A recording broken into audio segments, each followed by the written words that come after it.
And the question asks of us, can you talk to celebs?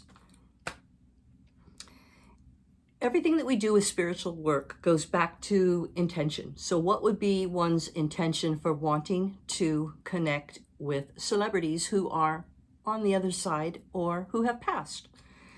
And that's a really personal thing that I can't address except to share my own experiences about the times that that happened.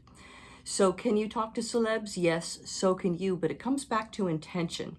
And it also involves knowing when something is true with you and when something is false. And that's a good thing about getting a psychic intuitive or some kind of spiritual teacher, is to learn your yes and no vibration. To be able to know instantly by how your heart and gut feels. There's a certain vibe that your body gets. There's a certain energy when something is a go, that it's positive, that you move forward with. And there's something that is, there's feelings that indicate no, meaning that perhaps you need to look at why you're asking that question, or is there something about the ego that might be interfering with the way you receive information? So when I've had experiences talking to celebs that are on the other side, it's pretty short and sweet. One that I remember was I was doing something that had to do with the song Imagine, my all-time favorite song by John Lennon. And this was when I was very new at developing my intuition, and I was very open. That means I had to be critical of what I'm allowing in and paying attention to by tuning into that vibe of what is true and what's not true. So with that in mind, I was thinking about the song Imagine. I don't remember what all the things I was thinking of that day, but I did receive John Lennon came through, and he had some words of wisdom, but to be honest with you, I don't remember what that was. But when I looked into it, yes, that's the energy of John Lennon. A more recent example, because you guys know that I'm a huge Bowie fan and Rush. But anyway, a few years ago, I had experienced a lot of losses quickly in a row, and I was just feeling really bummed, like, what do I do next? And there's a space in my sacred space upstairs that is not a portal, but it is definitely an entryway where energies come in, all good energies. And so what I perceive to be the spirit of Bowie, the energy of that entity that was once Bowie on this planet, but really we are all ethereal in nature. We are all connected.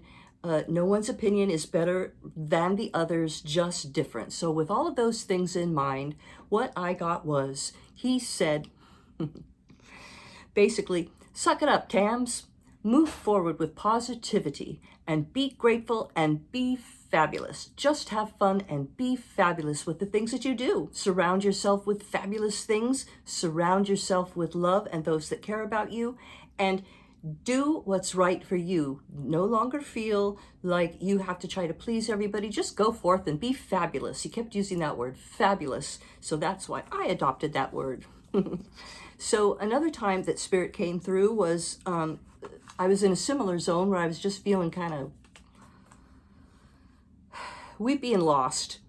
And I happened to be driving, and I was saying to myself, I can't drive while crying. I'm already a mediocre driver. And I believe that the spirit of Neil Peart, God rest his soul, drummer of Rush, came through and said, there's no crying in driving. Stop that. Because he was a big driver.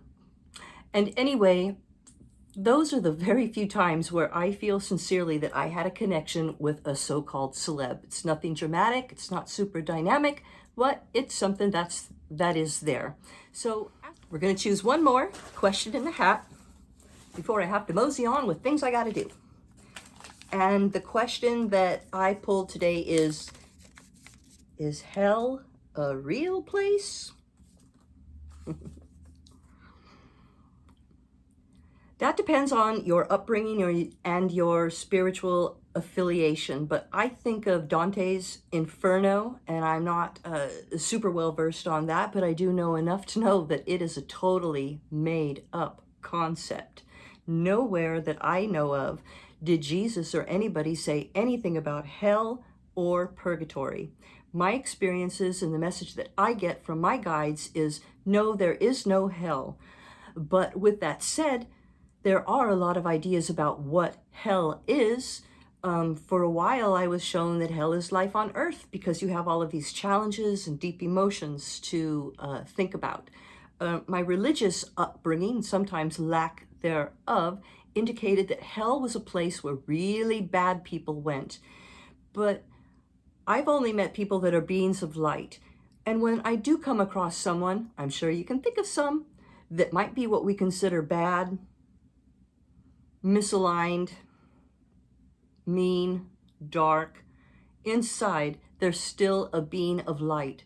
So I feel that I have to hold some kind of light for them, some type of hope or knowing that perhaps they'll make better choices and change, because I've seen that they're not going to go to hell, that we are all here in this earth school to learn lessons.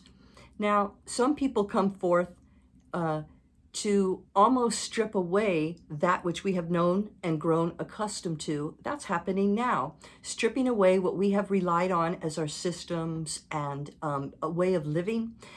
Strip it away in such a way that we realize we have to use other tools to move forward. What are those other tools? Well, first of all, it's believing in yourself and remembering who you are, that you are a being of light. And what does that mean? Think about it. It means you are expanding your way of being. You're being more accepting and loving of yourself and everybody else, because you know that what you do to one affects the other. So for me, hell is not a real place. That is not my experience at all, but hell can be a state of mind. I do like to joke that the people that I think are especially dark and naughty might go there, at least for a little while, but I don't think that's going to happen. But perhaps it will. So is hell a real place? It depends. I would recommend you reading Dante's Inferno to see how the concept or notion of hell started. I'm curious about your thoughts, and thank you for tuning in today. I hope there's a little something that could be of use for you, and blessings.